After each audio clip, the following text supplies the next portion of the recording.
legend and world-class Imagineer, Tony Baxter.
And now, please welcome the president of the Disneyland Resort, Michael Colglazer.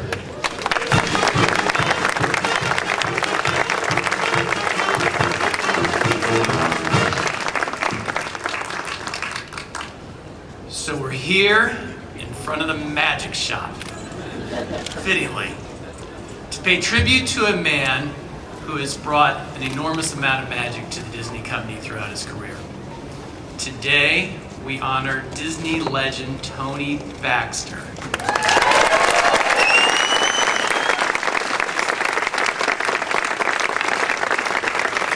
Tony, with your very own window on Main Street. It's a very exciting day for all of us. All right, Tony, so let's get started. It's my deep honor to now welcome the chairman of Walt Disney Parks and Resorts, Mr. Tom Staggs. Tom?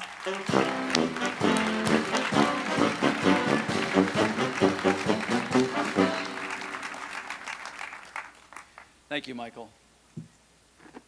So this is a big deal for us.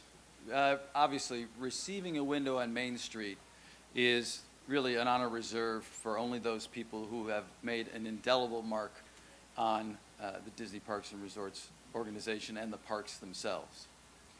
But it is a big deal because it's also emblematic of sort of and a reminder of the fact that it really takes people to make the magic at Disney Parks and Resorts. And so each time that we have the chance to honor someone with this, we're also recognizing the amazing contribution that all of our people make every single day to making Disney Parks and Resorts what it is. Now, these windows are sort of a subtle, sometimes tongue-in-cheek, but significant part of how we pay tribute to individuals who've lent their talents and their passion and their creativity to making these parks a place where dreams become reality. And it's just therefore really fitting that we honor Tony in this way. You've taken us on some amazing journeys over the years. We've gone into the Old West. We've gone into space. We've even had a special journey into imagination. And so today we're going to celebrate that remarkable legacy. Now, earlier this year, you all, I hope, know that Tony was honored as a Disney legend. So that's the highest honor that the Walt Disney Company bestows on people. And again, it's hard to think of anyone more deserving of such an honor. Most of you probably know, but for those who don't, Tony's journey started right down there. At the end of this street, that was 1965, and you were a 17-year-old ice cream scooper. And obviously, we've always had a great eye for talent, and Tony could really scoop. Yeah. You still can? We'll test that later if you want. We'll go right down there. And as he was scooping ice cream, Tony already had that incredible imagination, so he found himself looking around and developed this amazing interest in the attractions. He later became a Tomorrowland's attraction host, and his fascination with all that we did grew, and of course that coupled with some great creative instincts led to Imagineering. and to the tremendous career that followed, and we're all the better for it. So Tony has always known that innovation and visionary courage is a key to success, and I think that has also been a hallmark of his career. So, Tony, you've undoubtedly shaped our park with some of the great iconic attractions, Star Wars, Indiana Jones, but Tony's career really has reached far beyond Anaheim. From Walt Disney World to Tokyo Disneyland to Disneyland Paris, there's a ripple effect to Tony's imagination that we see in the parks around the world. Tony's also extremely well known amongst the Disney fans, and that's part of the reason why earlier this year at D23 we gave Tony a little surprise and made the announcement about this window. And I have to say that the audience, I think, was almost as excited as Tony. They immediately stood up and gave him a standing ovation. And I'm confident that every one of the 2,000 people in the room would have liked to have been here today. But we were only able to invite a couple of members given the size of Main Street. So we chose them at random. And I'm happy to say that Mel Asher and Myron Strawn, who were in our audience, have joined us here today. So thank you. We're glad you could be here to help represent all the fans who have been so entertained, surprised, and delighted by Tony's work. So thank you for being here.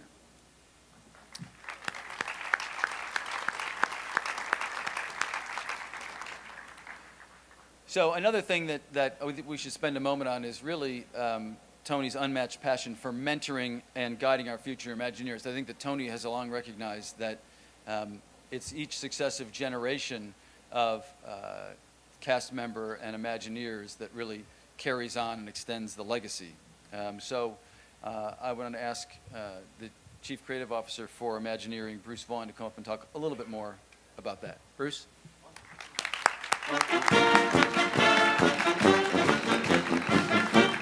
Thanks, Tom, and thank you all for being here.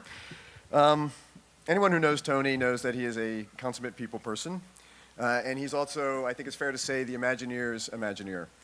Yeah, he represents what we like to refer to as the perfect circle of creativity based on his career at Imagineering, and he's the first one to point out that he is the product of mentorship. He worked with the best and learned from the best. Mark Davis, Claude Coates are just a few that he will credit, and these were the innovators and the original Imagineers. And Tony took that knowledge and introduced the next generation of iconic attractions, many of which are here. In fact, it was just last year that I came here with my nieces, and basically what you do with your nieces is you let them choose what they want to do at a Disney park. And I quickly realized as we were on Star Tours and Indiana Jones and Big Thunder that it was the greatest hits of Tony Baxter, and that's saying a lot to put that kind of mark on this wonderful park.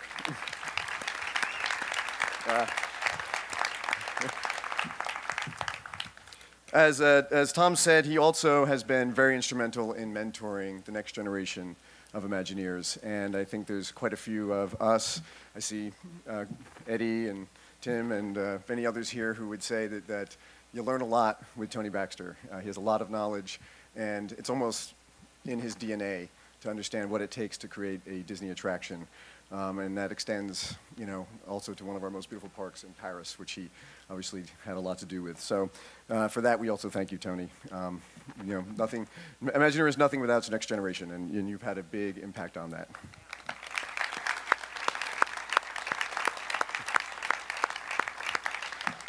And I would like to say that even though Tony has moved on to the next chapter in his career, he continues to show up at Imagineering and help us brainstorm and mentor that next generation. And that is something that we treasure and is very special and a wonderful piece of working for the Disney company and Imagineering.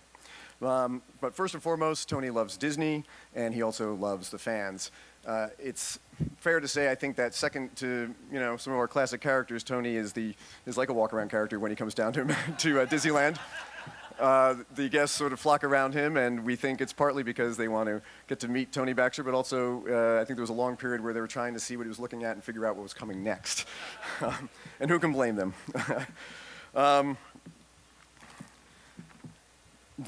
I think at this moment, for me, I just want to say that, Tony, thank you for the many years that we've worked together.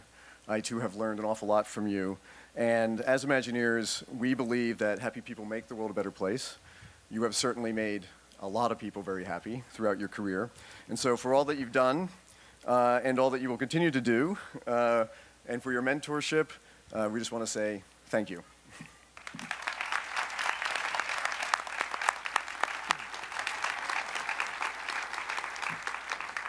Thanks, Bruce. So I'm standing up here looking at all the faces in the audience and reflecting. Michael introduced a few people earlier. It's amazing the number of really familiar yet legendary faces we have in the crowd today. So thank you all again for being here. But I also look out and see so many cast members and Imagineers, future legends, I think, in that group as well. So thank you all also. Of course, we all want to step back every once in a while and remember that it all started with the mouse. So I think it's about time to bring him out so we can show everybody this window. So, ladies and gentlemen, Mickey Mouse.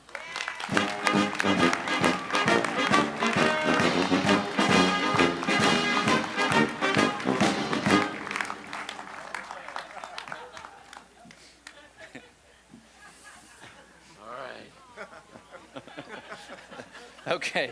All right, Mickey, so should you and I do the honors? Tony, you can hang out right here. Hang out over here with you, okay. Stay right there, Tony. We keep moving forward, opening up new doors, doing new things, because we're curious. And curiosity keeps leading us down new paths. We're always exploring and experimenting. We call it Imagineering, the blending of creative imagination with technical know-how.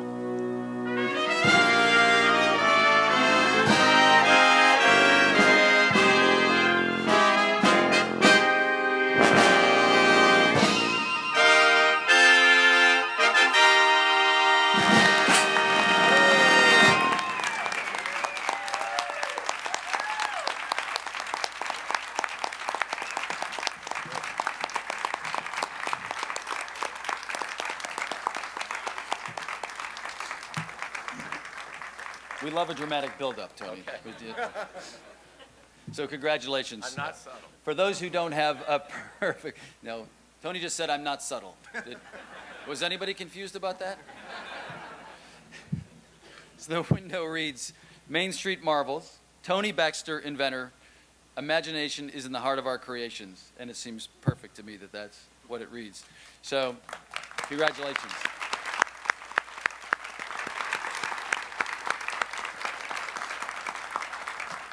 Now, I have every expectation that we'll see you here a lot, especially given your meet and greet status. I was here Monday, I'll be here. Yeah, exactly.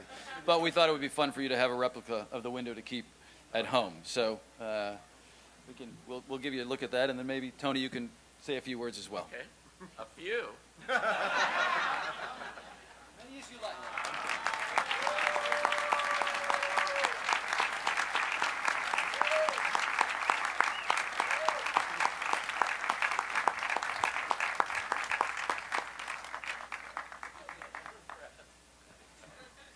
Oh, could I have my speech?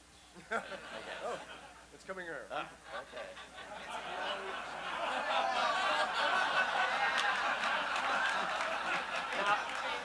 I just want to see if it's two-sided. Only a few of them.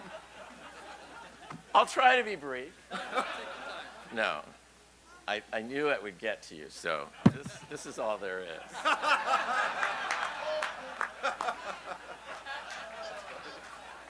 Well, I'm not funny, so that's why I thought it would be cool to be funny before I talk. Because okay, so now we get deadly serious, but very quick. October 27th, 1954, before you were born, actually. The word Disneyland was given meaning to me, not as a place, but as a TV show, that was on TV. And in those days, everybody had to watch anything that was good, and this was really good. But for the next 10 years, it became a park. And as a visitor and a guest here, it was my playground. It was where I grew up. And my biggest ambition was to become a cast member here at Disneyland. And right down there was a man named Mr. Watkins who worked for the Carnation Company, who looked very nicely on this 17-year-old kid and said, "We'll hire you." And 1 month later, the Disney company bought it out, so I was now a Disney employee, but I was younger than they normally allowed, so that was pretty cool. Then there was another date, December 15th, 1966. And for those of you that know Disney, that was the day that Walt Disney passed away. I had been working here for a year and a half. I'd watched him in the park for all those days. Early in the morning, he would come in, he'd drive the trucks around and so forth and play here. And he was a big mentor to me. I was planning my whole schooling, and Imagineering was a dream, and now it's over. So I really needed a new mentor, and this is where the whole mentoring started, and I found a great one, Dr. Maxine Merlino at Cal State University Long Beach. And Don Parra, the president, is here today somewhere over here. Thank you for coming.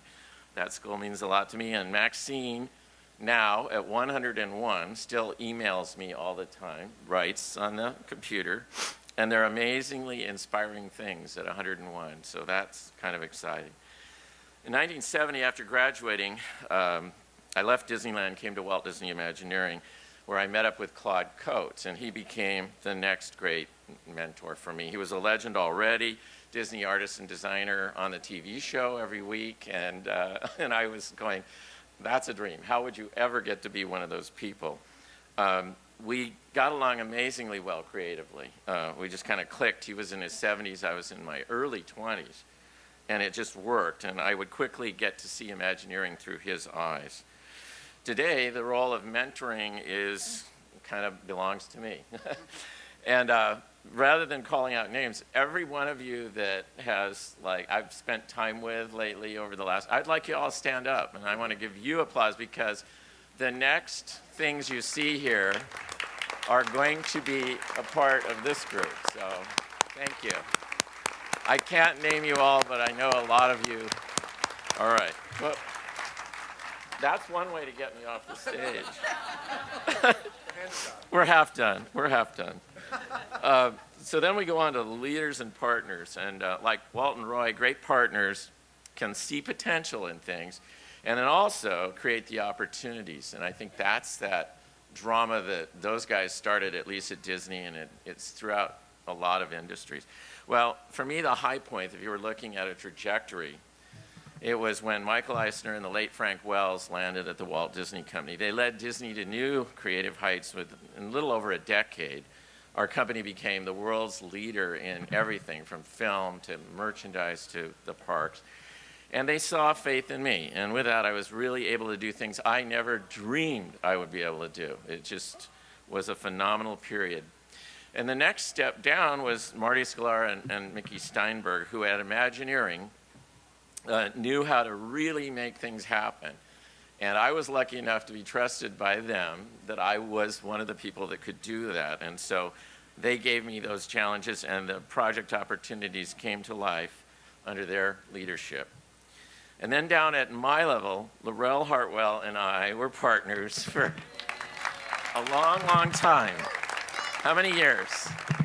25 years. And now that I'm working there without you as my direct partnership, I see a lot of the things that you did for me that were harder to see. Okay, peers. Being surrounded with some incredible talent turns all the dreams we think into reality. And once again, there's so many of you out here. I just know that my big project that I got involved with, Disneyland Paris, I mean, all of you guys that are here, Eddie and Tim and Skip and Nina and Chris and Tom and Brian and even a guy named Drew who helped us with a few things on Indiana Jones.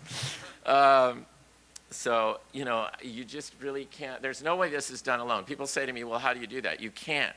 It's a whole team of amazing people that makes these things real. There are a lot from my generation that aren't here. 3 people that I think were some of the most creative people I have ever worked with. Randy Bright, Bruce Gordon, and John Stone are no longer with us, but the things that every time you go on Splash Mountain, think of those guys. Every time you hear the American Adventure, Golden Dream, think of Randy. Amazing, amazing people to get to work with. Now, the windows, that's the last thing. This is Walt's Park, and this is where it all began. And the names up on these windows gave the world a very magical kingdom, but more importantly, they created the yardstick by which everything that's followed Disneyland has been measured. Now for me, I was really, really fortunate to know and work with most of these people. As I go down this, I worked with him, I knew him, I got to be with him in Disneyland. So it's pretty amazing for me. And to be included with them here at Disneyland is, to me, the ultimate honor. So thank you all very, very much.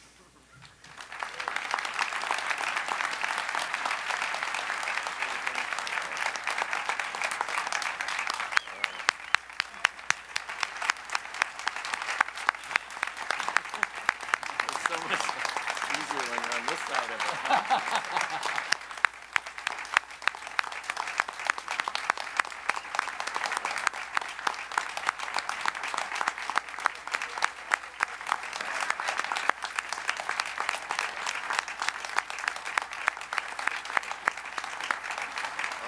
I can't clap, I got too much.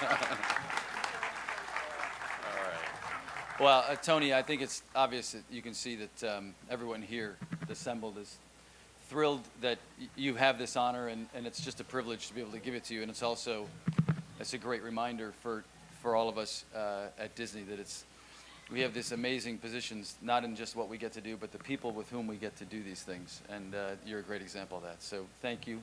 Thanks to all of you for being here, and I hope you all have a great day here at Disneyland. Thank you very much.